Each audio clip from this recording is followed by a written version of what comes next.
Hey, this is Aaron.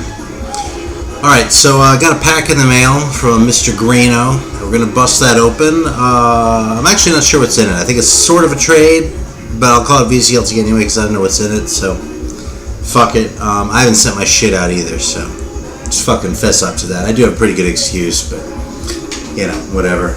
Fucking moves coming along. There are fewer boxes in the background than there were last time. That fucking light is weird today. It looks like fucking sunbeams. Like, oh, like I'm being touched by Jesus or something. But anyway, let's get this started off right, because I'm thirsty. So today I've got, probably familiar with the Boylan Company, but this is the Boylan Shirley Temple with real cane sugar. Where's this shit from? New York, New York. Look at that. Anyway, these are pretty good sodas. I've had like the cream soda and root beer and probably the grape one before, but I've never seen the Shirley Temple before recently, and that's such a classic American drink. I'm really pretty stoked to try it. I actually used to order the Shirley Temples at a specific restaurant in San Francisco when I lived there, House of Prime Rib. I never drank Shirley Temples except when I lived there, or when I would go there to that specific place. I don't know, maybe because it just felt right, and I quit drinking several years ago, but let's give it a shot.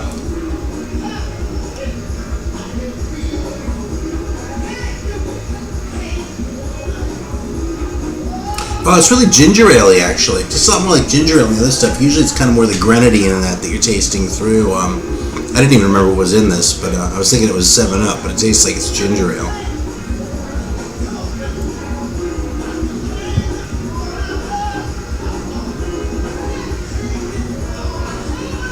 Yeah, it's good. It's definitely like ginger ale with like a little hint of cherry. I probably won't be drinking it all the time, because I want like a real like strong like ginger ale, which is kind of that I usually go for. You know, I'm going to go for, Blenheim's is the obvious one, but, yeah, I don't know, that really kind of tastes like Canada Dry. It actually isn't really ripping my face off. So the longer it sits in my mouth while I open this pack up, because of course it didn't pre-open, because that would be cramping my style, right? Fuck, come on. Fucking piece of shit.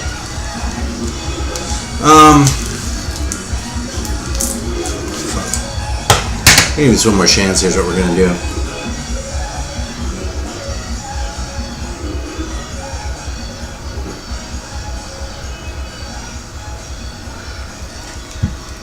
Yeah, it's good. It's just not like really a remarkable drink. I was hoping that would be a really sort of unusual, tasty one. I stocked up again the other day. It's actually my first sort of shopping trip on this shit since I moved. And I've got another similar one that hopefully will have a little more sort of the fruity thing going on than I was expecting out of that. But I don't want to let that cat out of the bag, right? Because that just wouldn't be right. Ah, fuck that. I'll just give it away, man. It's going to be Pepsi. No, I'm kidding, man. I'm not going to be Pepsi. I got no beef with Pepsi, man. Pepsi's good stuff, but I like Coke, I like Pepsi, I pretty much like it all. I'm trying to think of what I don't like, and I can't. Alright, let's see what's in here. Got this thing open.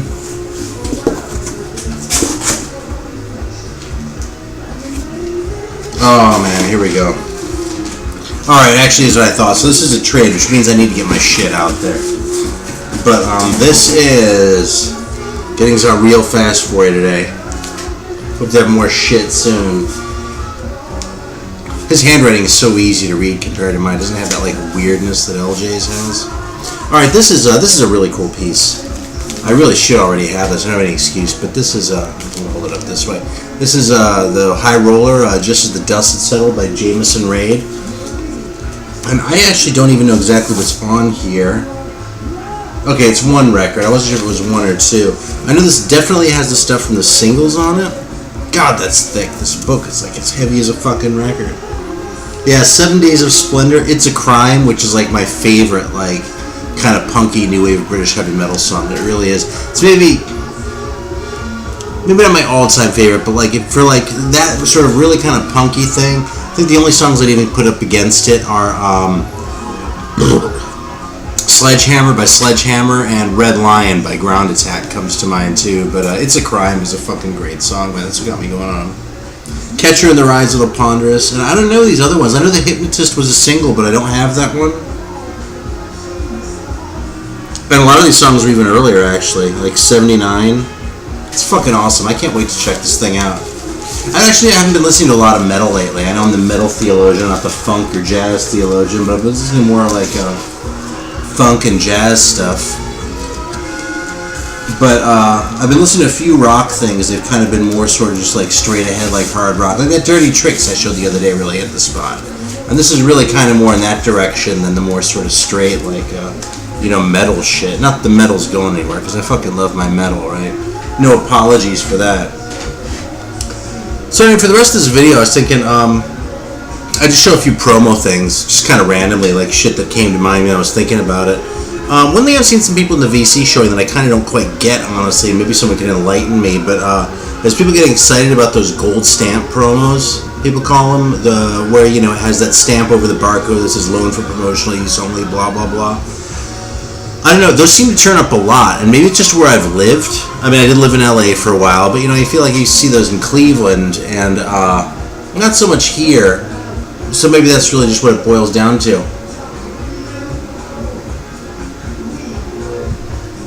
So, I'm not quite sure I get the appeal of that, but I'm not really that kind of collector either. And the fact is, I don't really go out of my way for promos, generally. But I do have a few white label promos that are pretty damn cool. I'm trying to figure out how to set these so I can get them those easily. I think I'll do this. So, I'll go ahead and show these. Now, the impetus was actually, when I came across this one, using my other hand today. So, this is a Bar Phillips Mountainscapes. And it's a pretty avant-garde record, actually. I played it once or twice, for like sort of a 70s jazz thing. But it's definitely not fusion. And as far as the stuff that ECM was doing, a lot of which I think is kind of hit and miss. I mean, a lot of it is just kind of like, well, just boring, frankly. This is a pretty cool one, though. Don't know very much about the guy. But this is the only copy I have seen of a white label promo on ECM. So I'm just going to try and show that. Let's see if we can come across. Oh, fuck, you can't read that label, man. This is going to suck. Anyway, promotional copy, not for sale. And my understanding is these white labels are typically the really early pressings, so that's sort of what's special about them. God damn, man. I wish it would work better without the light.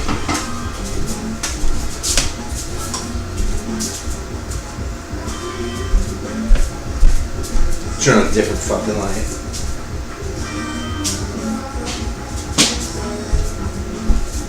Yeah, I'm still figuring out the lighting in this fucking house. I'm not going to play with the lights every single time I make a video, I promise. But yeah, that actually shows up better. You can see the monitor, but there you can see the ECM logo and Bar Phillips Mountainscapes. So I thought that was pretty cool. It's funny. It's like I've got this whole sort of light and dark theme going in this video.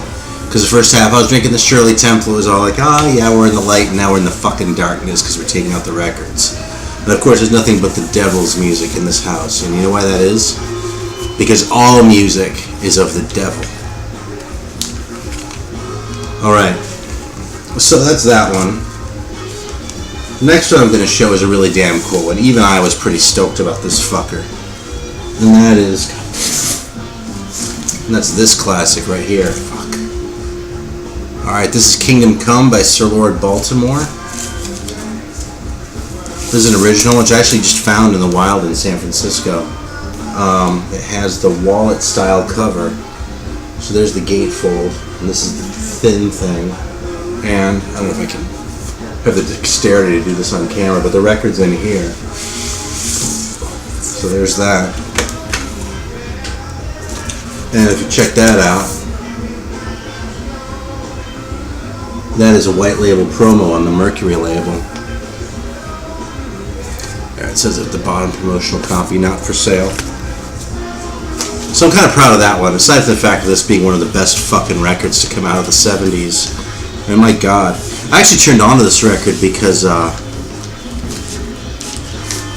kind of idolized Lester Bangs. And that first book, Psychotic Reaction and Carburetor Dumb, I literally either own or have owned pretty much every record mentioned in that book. And in the piece called John Coltrane Lives, which is about him fucking someone loaning him a sax and him pissing off his landlady with it.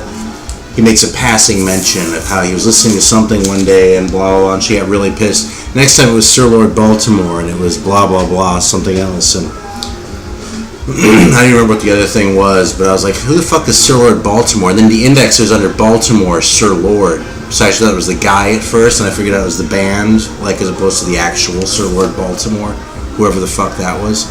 So anyway, this one's up next. This is another one I just found in the wild. I found this at Rasputin's in Berkeley. And this is a German one. This is like a pressing plant one now, if you look at that. I see that Palace Unverkäufliche Musterplatte. There's test pressing. There's a place to number it. It's actually numbered 1, if you can see that. I don't know if that's showing up on the camera. There you go, and 33 UPM. I love that. So yeah, no noise logo or anything like that, but it's the right record and everything, and this is just my copy of Branded and Exiled. What I didn't get with it is the lyric inner sleeve, but I figure it's probably worth it. And this is such a great fucking record. This band I remember got a lot of hype. Like Noise put some advertising dollars behind this band, or some advertising marks, maybe I should say. But apparently it paid off, because fuck, man.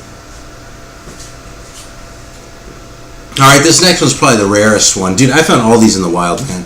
This one I found when I was living in LA at Record Surplus for maybe $6. It was either $4 or $6. And this is a pretty rare one, actually. This is a Victim of Time by Danger Zone. It's not a very metal cover, but it's an awesome metal record, even if that guy doesn't exactly look like the most intimidating dude ever to grace a fucking metal record, let alone Roberto Priori, actually. He looks even more like a wuss. Actually, fuck, dude, let's just keep going right there. That guy thinks he's Graham Bonnet or something. Not that Graham Bonnet's all that tough looking or anything. But yeah, check that out. You see that? I'm not even sure what this is. I mean, it looks like a test pressing to me. Actually, so does the other one. They look more like test pressings than white label promos. The Running Wild one, I think, is actually a test pressing. So that's what most Musterplatte would mean anyway, I guess. So I have a test pressing of A Victim of Time by Danger Zone. It does have the insert. Might as well show it real quick. And how the fuck, by the way, like, Running Wild, I mean, they were a relatively big band. I mean, yeah, they're kind of obscure now, and they were German and all that. Those fucking great ones. But how a private press record got here from Italy, a test press of this got here from Italy, and made its way to a record shop in LA, fuck. I mean, this record probably has better stories than I do. I'm gonna fucking start swearing if I can get this damn thing. There we go. Fucking insert wasn't going in the way I wanted it to. Yeah, that particular record shop in LA, man, I lived right around the corner there. I found so much shit there you wouldn't believe. That's where I got most of the shit that I traded for that Wizard record that I showed in a previous video. Alright, this one actually came from Amoeba Hollywood too, and this one, even though it's probably the least cool record out of these as far as like something I'm actually likely to play, in fact I don't think I've ever played this, it's probably the coolest piece because it's actually, you see, it's on the Mongol Horde label. It's Thor Unchained, and this is like an early like master of it. So there's the cue sheet that's actually glued to the inner. Like, fuck, I almost dropped the outer.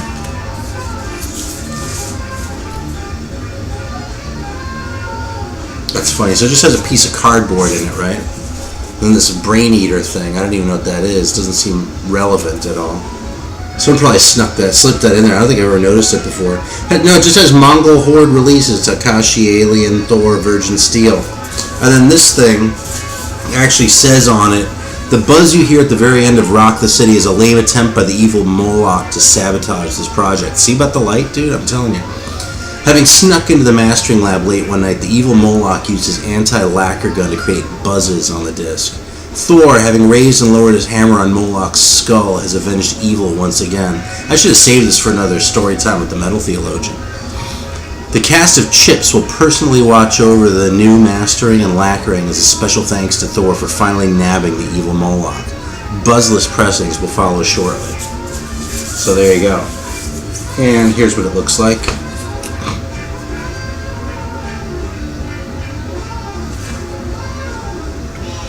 Thor A and nothing. Yeah, like I said, I don't think I've ever actually even played this record, but it's a really cool piece. It's fucking heavy vinyl, actually, too. I wonder if Moloch, like, put a little extra sprinkle of evil in this, and that like makes it way more than records generally did in the 80s or something like that. It's definitely black. So yeah, that's just a few. I guess I said white label promos. I guess there's really 2 white label promos and 3 test pressings, but just sort of shit I've come across, you know. Yeah, I mean, thinking about it, I guess I got all of these in California. No, I got the Bar Phillips one when I was in Colombia just a few weeks ago. But those test pressings, I got them all in LA, so this shit just turns up there. But yeah, some pretty good stuff. I'll give us one more chance here. Yeah, it just tastes like ginger ale, but anyway, thanks again, Greeno. Your shit's on the way. I think you'll be happy with it. The fucking records I've got put aside for you are pretty damn good. I really... right on. So, I'm pretty confident. You know, sometimes it's like, oh shit, is he gonna like this? But these ones, you're gonna fucking like these. It's like not even a question. And I know I'm gonna like that fucking Jameson Raid. So, thanks for watching, and till next time.